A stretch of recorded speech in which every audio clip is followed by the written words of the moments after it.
Hello' everyone, সকলোৱে কৈছে যে হেমষ্টাৰে সকলোকে স্কেম কৰি দিলে বুলি পিনে। চ' ইহঁতে কেনেকৈ স্কেম কৰিলে?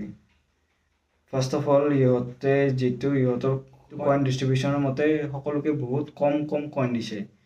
অকল যিবিলাকে ভালকৈ ৰেফাৰ কৰিছে সিহঁতকহে বেছিকৈ কইন দিছে। চ' এতিয়া বৰ্তমান 8:30 বাজি আছে ৰাতি। আজি হ'ল 26 তাৰিখ। আজি ইহঁতৰ লিষ্টিং হৈ গ'ল। লিষ্টিং হৈ যোৱাৰ পিছত ইহঁতৰ এতিয়া ৰেট হৈছে 68 পইচা।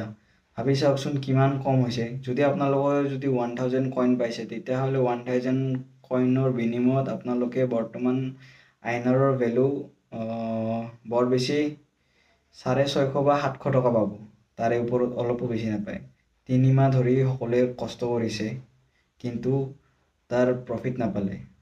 সকলোকে মানে হেমষ্টাৰ কমিটিয়ে সকলোকে CEO হৈছে।